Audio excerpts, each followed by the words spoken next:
চারদিকে নদী ও সমুদ্রের বেড়াজালে ঘেরা রয়েছে এলাকা। এসবের পেছনে যে একটা শ্রেণীর স্বার্থান্বেষী মানুষের প্রচ্ছন্ন ভূমিকা রয়েছে তা কান পাতলে শোনা যাচ্ছে সর্বত্র।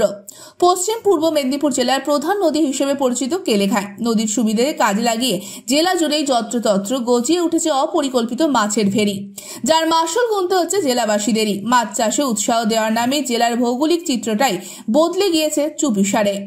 সবং ও নারায়ণগড় ব্লক এলাকায় মাছ চাষের আড়ালে প্রকাশ্যে দিবালোকে আবার কখনো রাতের অন্ধকারে ইলেকট্রিক পাম্প চালিয়ে কেলেঘাই নদী থেকে তোলা হচ্ছে জল, যার ফলে শুকনো হতে বসেছে নদী। ভারসাম্য হারিয়ে যেতে বসেছে প্রকৃতির।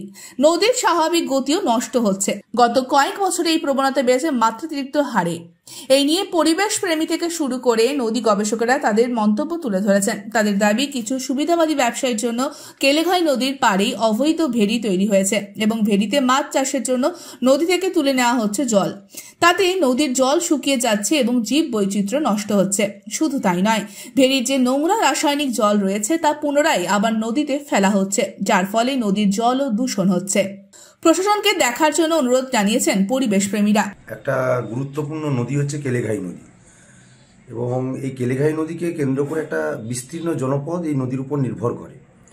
তো সেই নদীর এখন বর্তমান যদি অবস্থা দেখা যায়, সেই নদীর অবস্থা কিন্তু খুব দুর্বিষহ, কারণ নদীতে এক ঘটিও জল নেই। ওখানকার স্থানীয় কিছু অসাধু ব্যবসায়ী যারা এই মাছের ব্যবসার সঙ্গে জড়িত, অর্থাৎ ভেড়ি করছে অবৈধভাবে নদীর কাছাকাছি জায়গাগুলোকে, মানে ওয়েটল্যান্ডগুলোকে, যে মূলত তারা মানুষের কাছ থেকে নিয়ে সেখানে ভেড়ি করছে।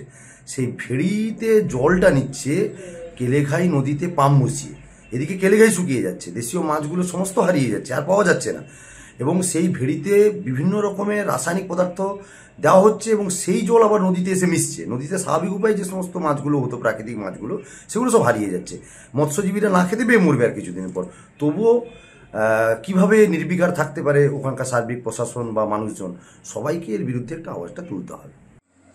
কেলেঘাই নদী আমাদের খুব পরিচিত নদী এবং খুব জানাশোনা একটা নদী। আমাদের পশ্চিম মেদিনীপুরের একটা অন্যতম নদী। এই নদীর জল ক্রমশ শুকিয়ে যাচ্ছে। তার অনেকগুলো কারণের মধ্যে একটি অন্যতম কারণ, কেলেঘাইয়ের যে উভয় পাড়ে কিছু অসাধু ব্যবসায়ের কারণে ভেড়ি তৈরি হয়েছে এবং সেই ভেড়ির জল নদী থেকে তুলে নেওয়া হচ্ছে নিয়মিত, এবং তাতে জল তো শুকিয়ে যাচ্ছে, নদীর জীব বৈচিত্র্য নষ্ট হচ্ছে, এবং জেলেদের যাদের জীবন জীবিকা ওই নদীর উপর, তাদেরও কিন্তু খুব সমস্যা তৈরি হচ্ছে। শুধু তাই নয়, সেই সঙ্গে যে ভেড়িতে যে নোংরা জলগুলো পুনরায় আবার নদীতে ফেলা হচ্ছে, অর্থাৎ নদীকে একেবারে দূষিত করে নদীর যে ভারসাম্যতা সেটাকে একেবারে নষ্ট করে ফেলা হচ্ছে। এর প্রশাসনের কাছে আমার অনুরোধ এবং স্থানীয় মানুষদের কাছে তীব্র প্রতিবাদ করার অনুরোধ জানাই, যাতে এই ধরনের নদীগুলোকে বাঁচিয়ে রাখা যায়। কারণ কেলেঘাই একটা অন্যতম নদী। অচিরে কিন্তু এই কাজ যদি চলতে থাকে, অচিরে এই নদীটা নষ্ট হয়ে যাবে, একেবারে বিলুপ্ত হয়ে যাবে। তবে এই বিষয়ে ভেড়ি মালিকদের দাবি, নদী থেকে ভেড়িতে মাছ চাষের জন্য জল নেওয়া হচ্ছে না। ভেড়ির জলটি কেলেঘাই নদীতে ছেড়ে পাম্প দিয়ে অন্য ভেড়িতে পাঠানো হচ্ছে। এখন তো ধান থেকে শুরু করে সব জিনিসই রাসায়নিক সার ব্যবহার করা হচ্ছে, তাহলে অসুবিধা কোথায়? কেলেঘাই নদীর জল তো আমরা লেইনি, আমরা তো লিচ্ছি আমাদের জলটা ছেড়ে এ পাশে ছেড়ে সেই ধারে লিচ্ছি, ঘিরে দিয়ে লিচ্ছি, এই তো। আর নদীতে ছাড়ছেন জল? নদীতে যারা আছে যদি ছাড়ছি জলটা ছাড়ে দিয়ে পাশে অ্যাজবেস্টার লাগাইছি, লাগিয়ে ঘিরিয়া বা জল নদী তো শুকলা হয়ে গেছে, একবার শুকলা হয়ে গেল, এ পাশে ঘিরে দিয়া ও পাশে আমরা জলটা তুলি। কিন্তু নদীর এক সাইডে তো জলও রয়েছে দেখছি।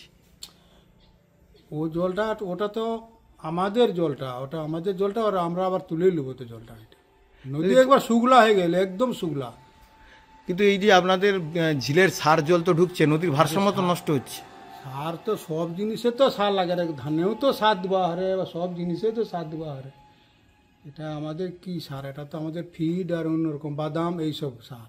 অন্যদিকে খড়গপুর মহকুমা শাসক পাতিল যোগেশ অশোক রাও বলেন, এই বিষয় নিয়ে সেচ দপ্তর আরো ভালো করে বলতে পারবে।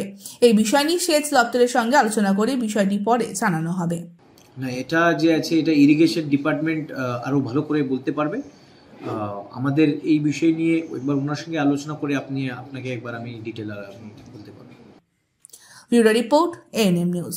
আরো খবরের আপডেট পেতে সাবস্ক্রাইব করুন আমাদের ইউটিউব চ্যানেলটি আর বেল আইকনে ক্লিক করুন নোটিফিকেশনস পেতে।